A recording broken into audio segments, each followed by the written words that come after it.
Let us start. How many compounds do we have here? There are 4, right? 1, 2, 3, 4. Isn't it? So, what's our normal habits? We ascribe letters to them. A, B, C, and D. Isn't it? Yes. Okay, good.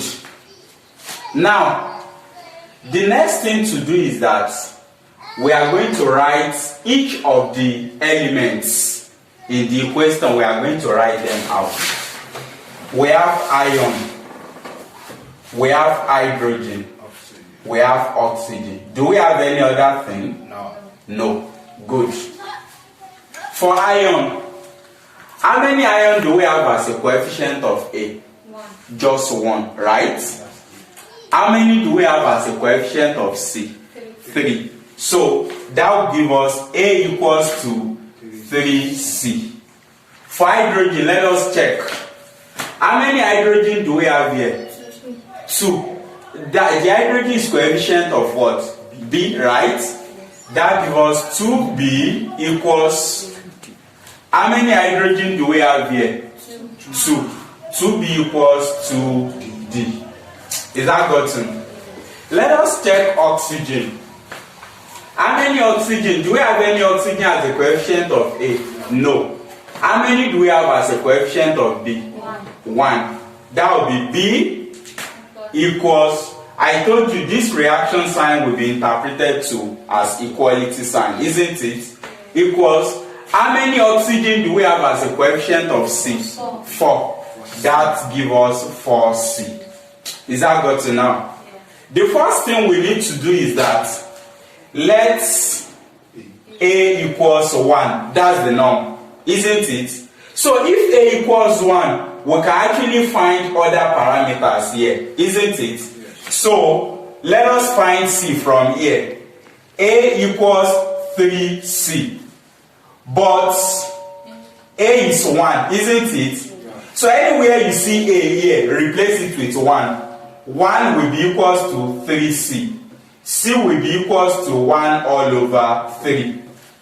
Is that gotten now? Yeah. So we have gotten C. Can we actually get B? Can we actually get B? Yes. Yes. So B equals 4C. But C equals to what? 1 over 3. 1 all over 3. So anywhere we see C, let us substitute 1 over 3, isn't it? B will now be equals to 4 into bracket 1 all over 3. 4 times 1. 4. So B will be equals to 4 all over 3. Is that got to now? We have gotten our A, we've gotten B, we've gotten C. Remain D. Can we actually get our D? So look up, look at this place. If 2B equals to 2D, B will be equals to D. Do you agree with me? You don't agree.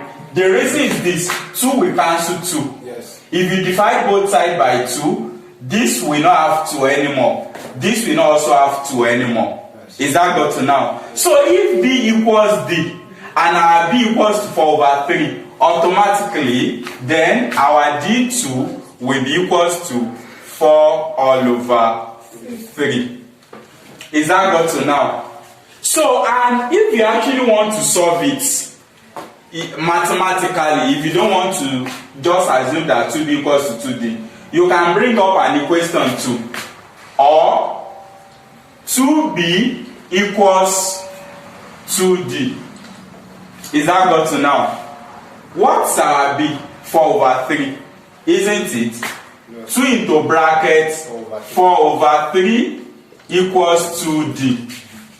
2 times 4 will give us what? 8. 8 over 3 equals 2D. Are you getting it now? So what do? We cross multiply, isn't it? 8 will be equals to 6D. Yes. Is that got to now? So what is next? Divide both sides by 6. D will be equals to 8 all over 6. D will be equals to 4 over 3. You can see either you extract B equals to D here straight and you simplify it. D will give you 4 over 3. I hope that is clear. Now, we've gotten our A, B, C, D. Let us write them down now. A is what? 1. B is what? 1 over 3. C is what? Are you sure B is 1 over 3? B is 4 over 3. C is 1 over 3. D is 4 over 3. Is that gotten now? Yes. So, now look at this. It's not possible for us to start putting 4 over 3 H2O equals to 1 over 3. Are you getting it now? The next thing, this the area that our last video did not cover. Is that gotten now? The next thing you are going to do here is that since we are having most of our values in fraction, is that gotten now?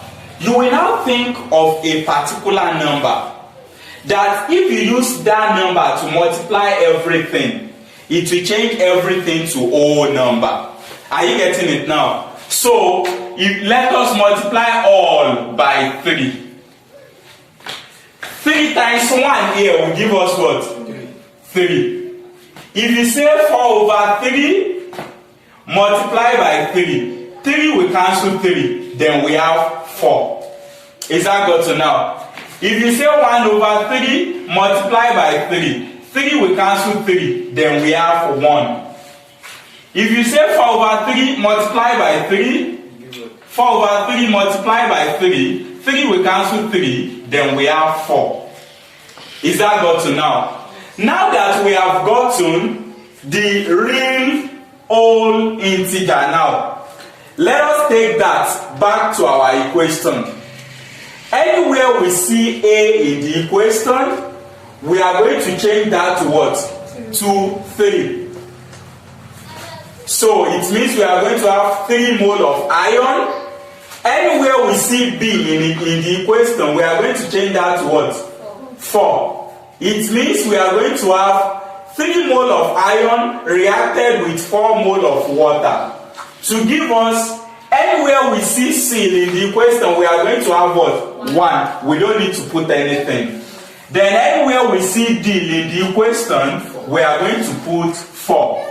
Now let us inspect whether the equation is balanced. At the reactant side, we have 3 mole of iron. How many 3 atoms of iron rather? How many iron do we have at the product side? 3. So iron is balanced. At the reactant side again, we have 8 hydrogen atoms. That is 4 multiplied by 2. That gives us what? 8. At the product side, how many do we have? 4 multiplied by 2. That is 8. Let's check oxygen. At the reactant side, we have 4 multiplied by 1, that gives us 4. At the product side, we have 4. Are you getting it now? It means our equation is balanced. Are you getting it now? By using mathematical approach, you can hardly go wrong. Is that good to now? The worst the equation can lead you to is a simultaneous equation. Let's say you have A, B, C, D, and you've gotten your A, you've gotten your B, but there is no way of getting B and C. Just turn the other 2 equations that can establish a relationship between B and C into simultaneous equation. Is that good to now? So